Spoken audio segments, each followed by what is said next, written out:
hearing. We're going to start as a subcommittee. This is a day when many people are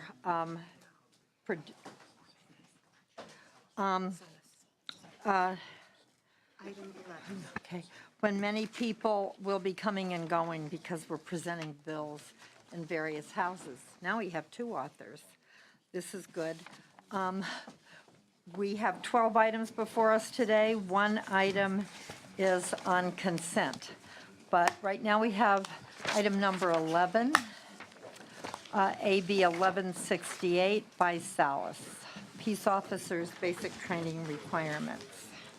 Thank you, Madam Chairman. Senators, I present before you AB 1168, which will bring parity to deputy sheriffs that are hired to work in our county jails, specifically custodial peace officers who have completed full basic peace officer academy training do not have to complete re-examination if they have been continuously employed as a custodial peace officer for a period not exceeding 5 years. This legislation is intended to deal with a group of officers that have the same training as regular officers but have been serving in a limited function, people like deputy custodies, along those lines. And with that, I do have some testimony and support. Thank you. Thank you. Good morning, Madam Chair, members. Aaron McGuire on behalf of the California State Sheriff's Association. We are the sponsors of this legislation. This is very important to some of our smaller county offices, Kings County, Butte County, and a few others who end up hiring people who have gone through the full academy but then get hired at this classification that is not a patrol position. It puts pressure on the counties to make sure they get those guys into patrol positions, and they end up, if that patrol position is not available, they end up losing very qualified individuals. This just gives them a little bit more time to serve at that agency before going to that patrol position. Very modest change. It still requires them to keep up their perishable skills, and we think it's a good bill, and we ask for your support. Thank you. Thank you. Thank you. Are there others in support of the bill? Are there speakers in opposition to the bill? Well, I agree with you. This is a good bill. It's a little fix, and when we have a quorum, we'll take a motion on the bill. If you end up taking an amendment moving down the line, I'd like to be added as a co-author. Absolutely. Thank you, Senator. Great bill. Thank you. All right. Thank you. Assemblywoman Gonzalez. This is item 2, AB 487. You have 2 items. I do have 2 items. Start with this one.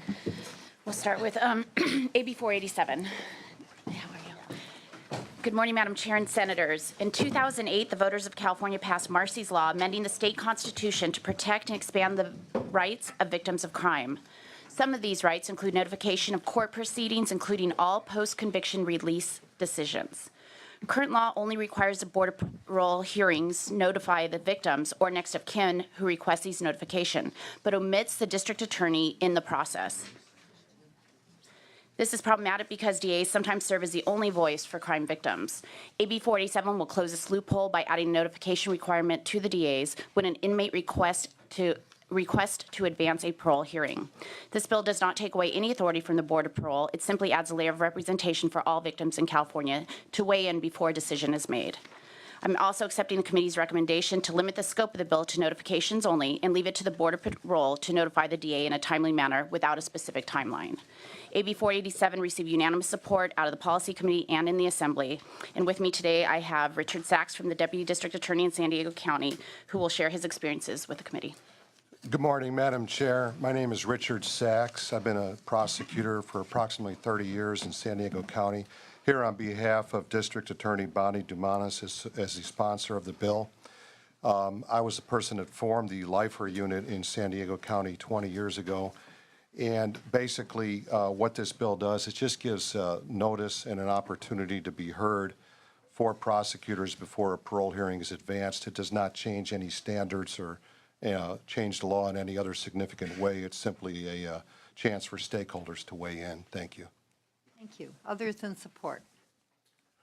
John Lovell on behalf of the California Police Chiefs Association, California College and University Police Chiefs Association, California Narcotic Officers Association, Los Angeles Police Protective League, Riverside Sheriff's Association, Association for Los Angeles Deputy Sheriffs, an association of deputy district attorneys. This Me Too is about as long as testimony as Mr. Sax's. Madam Chair, members, Dan Filizato on behalf of the Los Angeles County District Attorney's Office and the Crime Victims Action Alliance.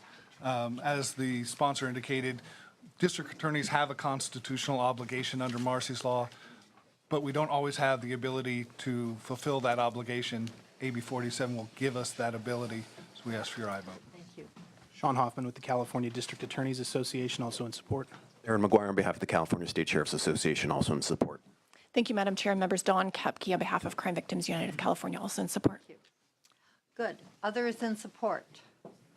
Are there speakers in opposition to the bill? I'm a little late. Khalif Osagai, California Public Defenders Association. The amendments removed our concerns, so we're neutral on this bill at this point. Thank you. Thank you. If there are no other comments or testimony, or there? Do we have enough for, We do. I was going to because I'd call like the to roll. make a motion for the bill. Okay. Please call the roll. Hancock. Here. Hancock here. Anderson. Here. Anderson here. Glazer. Glazer here. Leno. Lou. Lou here. Monning. Here. Monning here. Stone.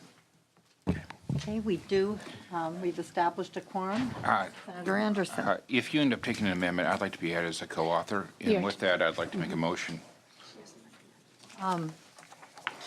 Yes. Okay, so if you could. I am that'd taking be the great. amendment. I will add you. The motion is due pass to appropriations, and she's taken the amendment, so she can add co-authors. I have to say, I thought this was the case anyway, so.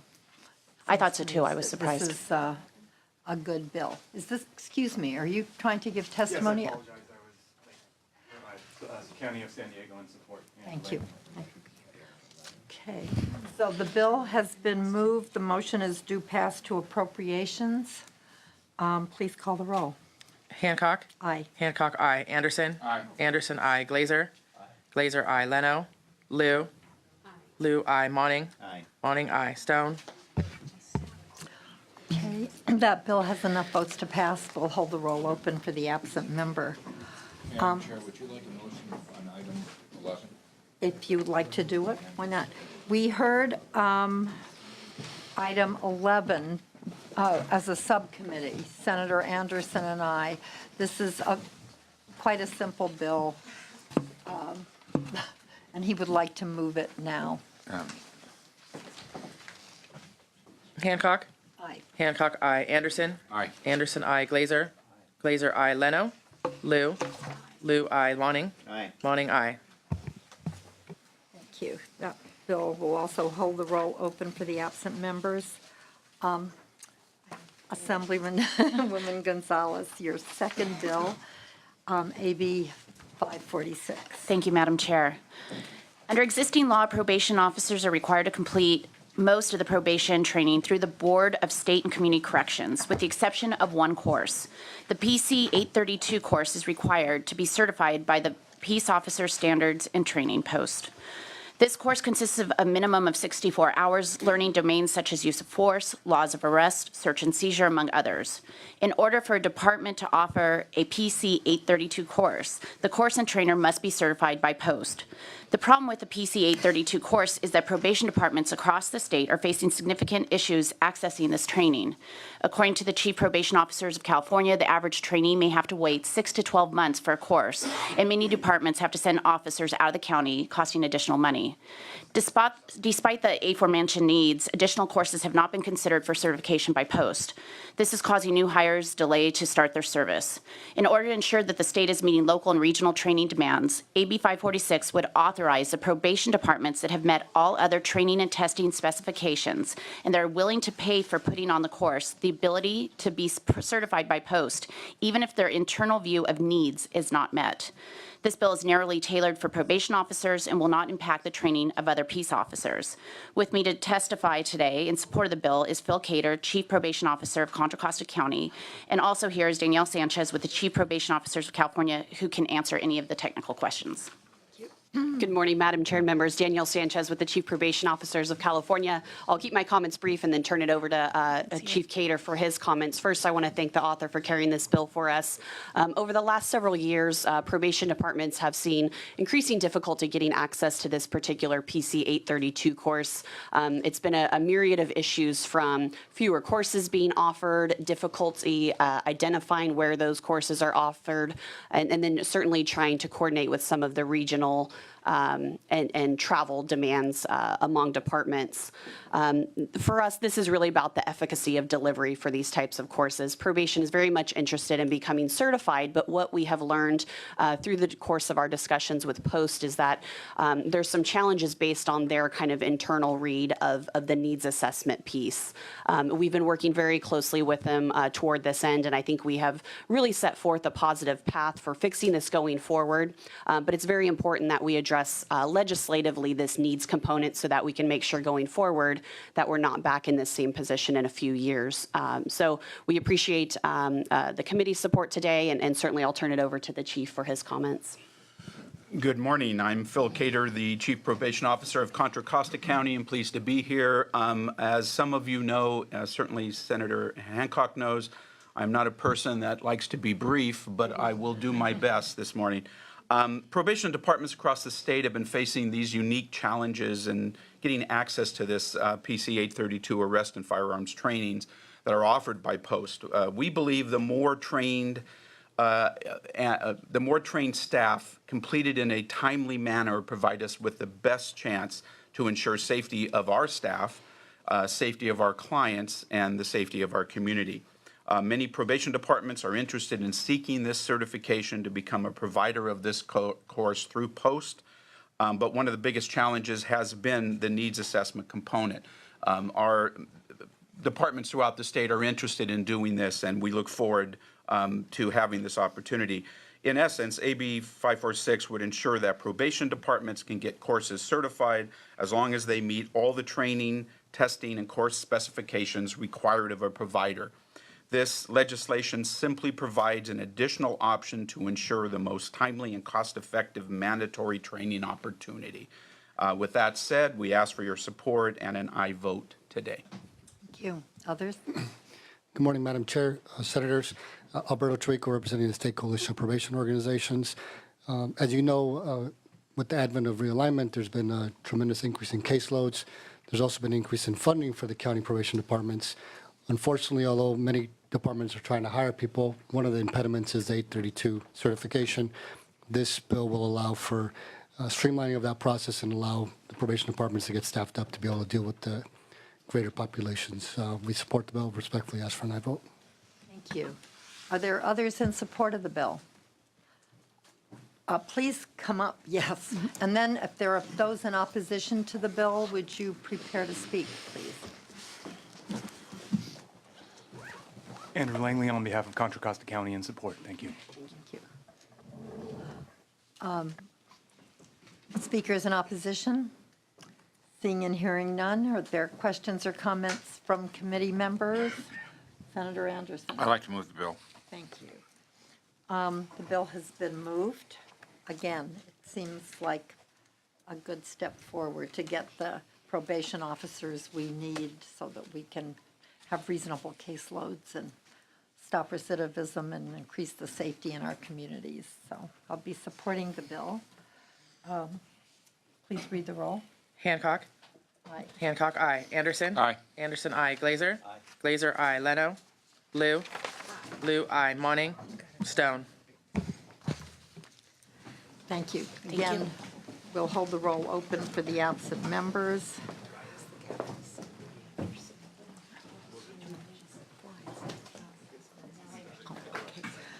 So, okay, Assembly Member Holden is here, and I'm going to pass the gavel to Senator Anderson. You can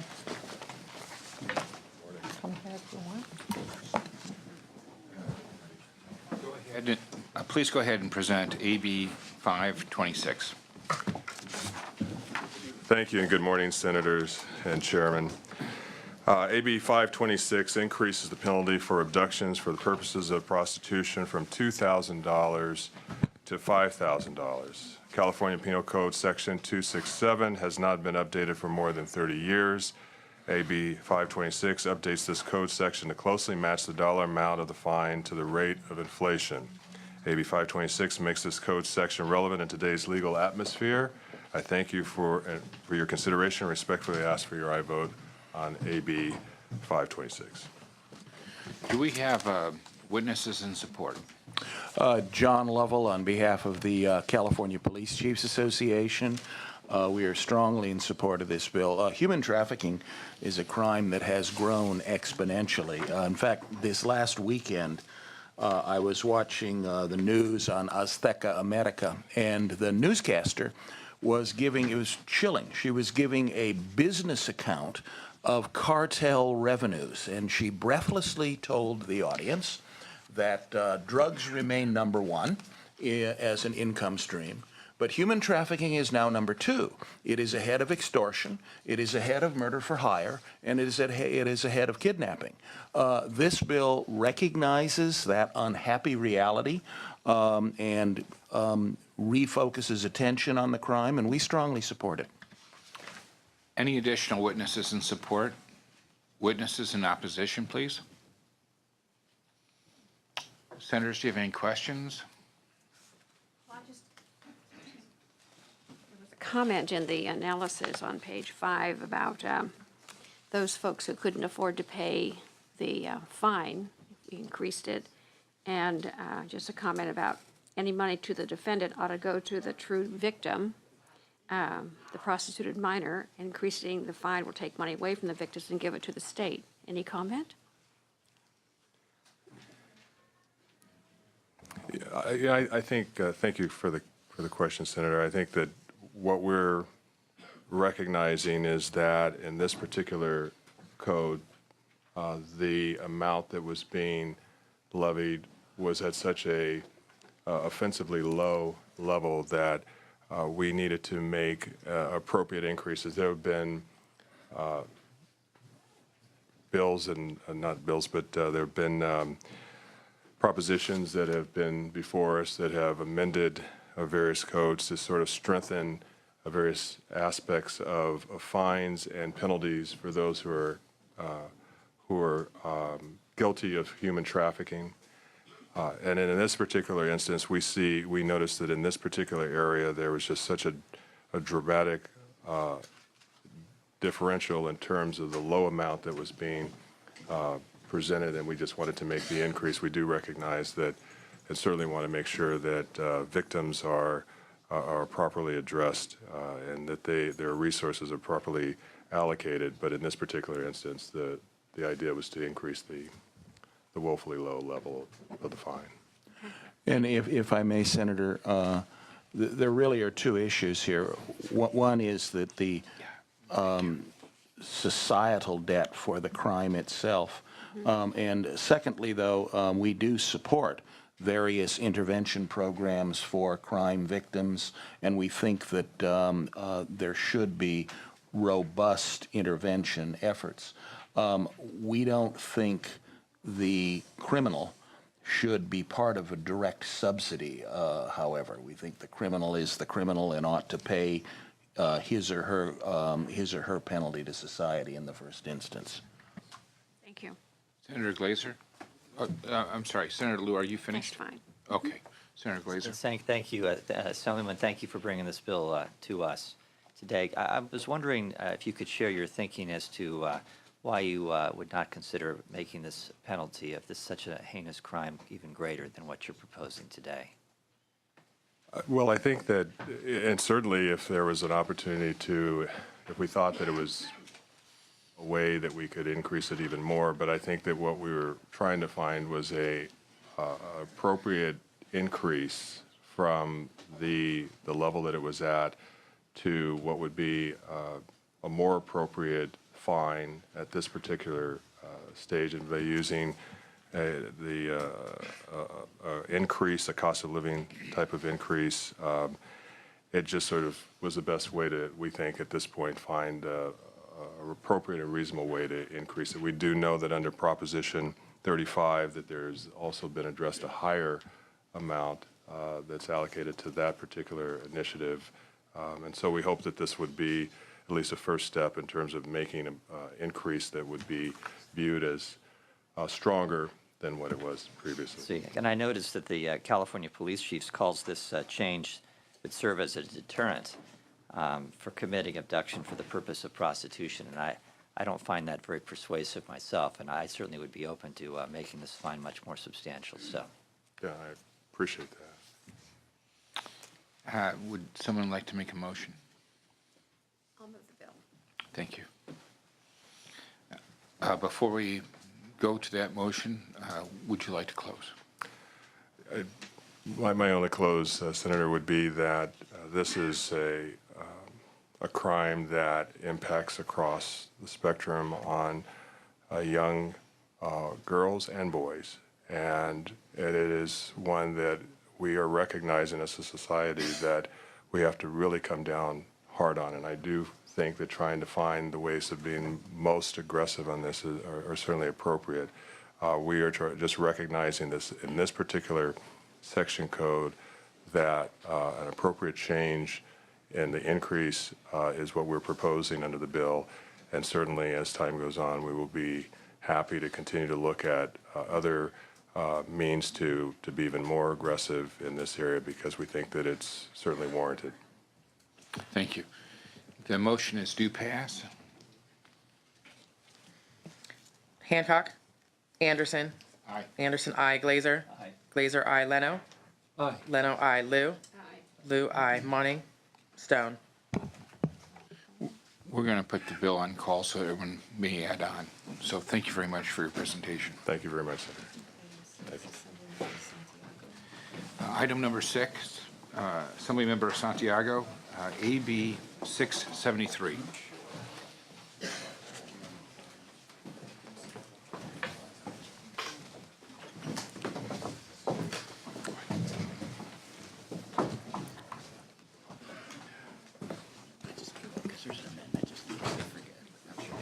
Okay. You may start.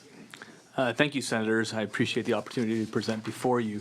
AB 673 would keep the responsibility collection of fees and fines with the current from the probationer at the current sentencing county.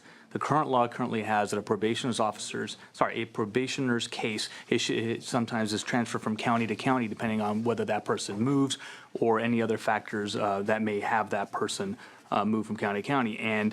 But the law is silent in terms of where those fees and fines are currently collected. So this bill attempts to streamline by saying that the county in which did the sentencing would be the county that collects the fines and or fees. This makes it easier both for the victims, which is the attempt to do it here, but also for the counties that are involved in the process. And I respectfully would ask every senator here to consider voting for this. It's received no opposition at this point in time. It's been bipartisan. It's had bipartisan support all the way through, and I thank you for your time. Do we have witnesses in support? Mr. Chair and members, Danielle Sanchez on behalf of the Chief Probation Officers of California. This bill really is about streamlining existing process with Penal Code 1203.9, which governs the transfer of offenders between counties based on their residence.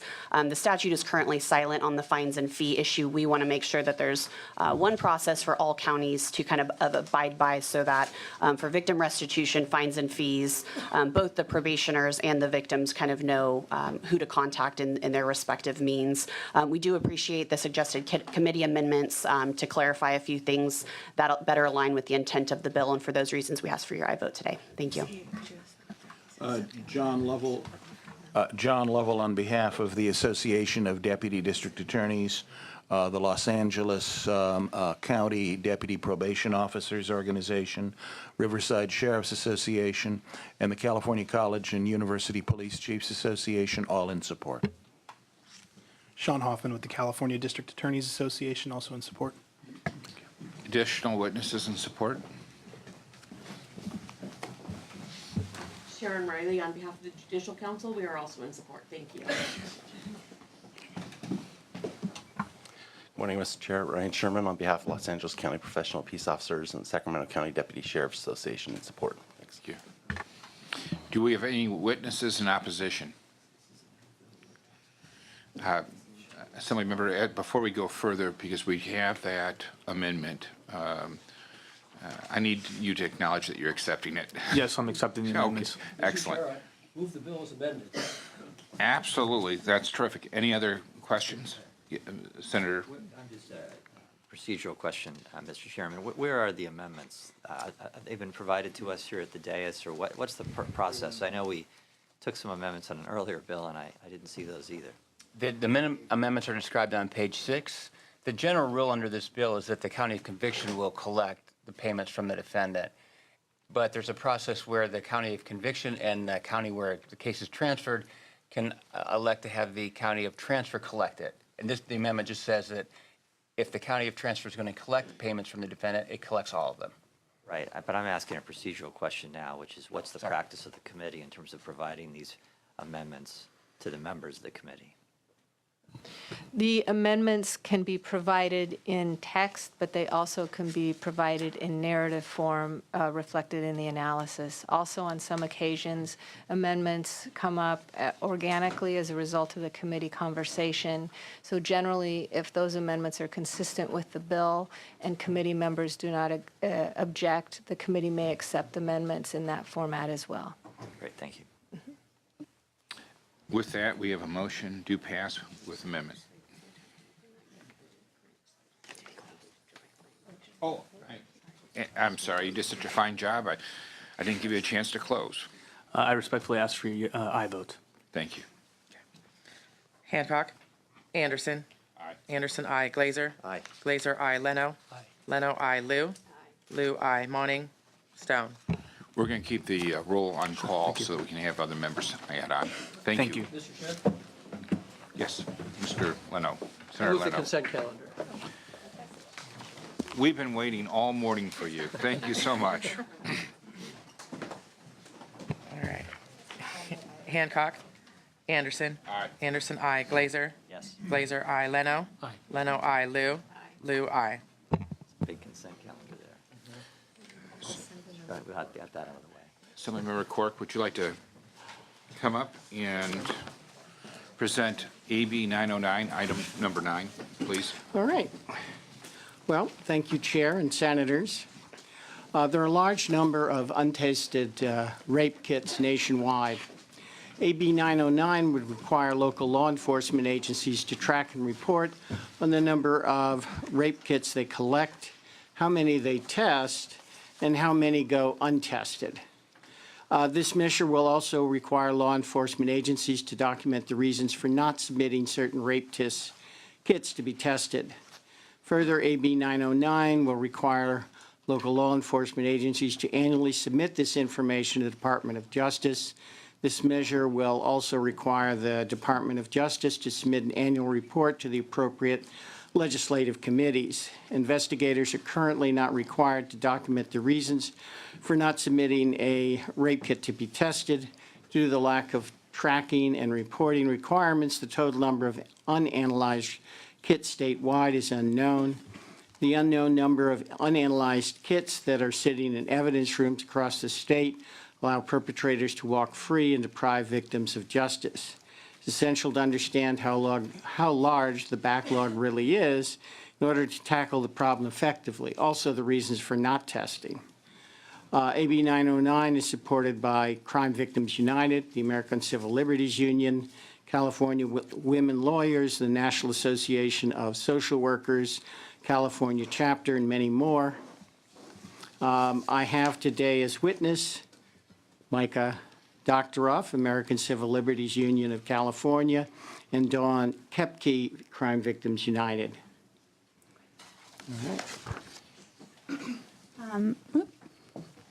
Micah Doctoroff on behalf of the ACLU of California here in support of AB 909. Tracking and reporting rape kits will provide greater transparency in investigations, will help us better understand the efficacy of our current systems, and will help indicate where greater resources are needed. Due to a lack of statewide tracking and reporting requirements here in California, the total number of unanalyzed kits is unknown. In the past several years, there has been national attention on the vast number of untested rape kits sitting in law enforcement agencies across the country. According to some reports, this number has reached approximately 400,000. In order to understand and deal with these backlogs, other states have taken steps to better track their kits. AB 909 follows this growing movement, and for these reasons, we support the bill. Thank you. Dawn Kepke, McHugh Kepke and Associates on behalf of Crime Victims United of California, also in strong support. We strongly support requiring this information to be reported to Department of Justice, as well as the legislature, for the same reasons already articulated around better transparency, understanding, and importantly, victims, when they go through these kind of rape testing kit processes, there's some level of understanding and belief that that information will be assessed and help in perhaps identifying a particular offender. So really to provide that, kind of transparency and understanding for victims, we feel like is very important. Further, I would just add that in providing this information ultimately to the legislature would better help inform the legislature about the needs for resources for testing and making sure that we are addressing any backlog that may exist now or in the future. So for these reasons, we very strongly support and urge your aye vote. Thank you. Madam Chair, members, Dan Filizzato on behalf of the Los Angeles County District Attorney's Office and the Crime Victims Action Alliance. AB 909 will build on AB 1517, which our office co-sponsored last year by Assemblymember Skinner. As the support has testified, this is very important and it's critical that this information gets uploaded into CODIS. So we ask for your aye vote. Rebecca Gonzalez, National Association of Social Workers, California chapter, also in support. Thank you. Morning, Madam Chair and members. Dennis Garcia on behalf of the California Attorneys for Criminal Justice in support. Others in support? Are you in support? Yes, Madam Chair.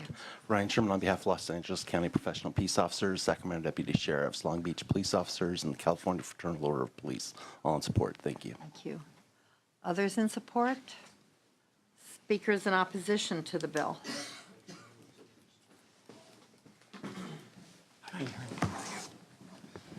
Good morning, Madam Chair, members. Aaron McGuire on behalf of the California State Sheriff's Association in regretful and respectful opposition. We worked very hard and diligently with Assemblymember Skinner last year to go to neutral on AB 1517. We are just concerned about the cost of this bill, the cost of the reporting requirements, and for those reasons, and as pointed out in the analysis, the auditor found that the reasons that many of these kits might remain untested were reasonable. We're not aware of backlogs currently at the crime labs that the sheriffs currently operate, and we're concerned about just the extra burden associated with the reporting. And for those reasons, we're opposed. Thank you. Thank you. Are there others in opposition? Are there questions or comments from committee members? Senator Anderson? I'd like to move the bill. Okay. The bill has been moved. And again, I think we may need to deal with costs or whatever, but this is a step in the right direction.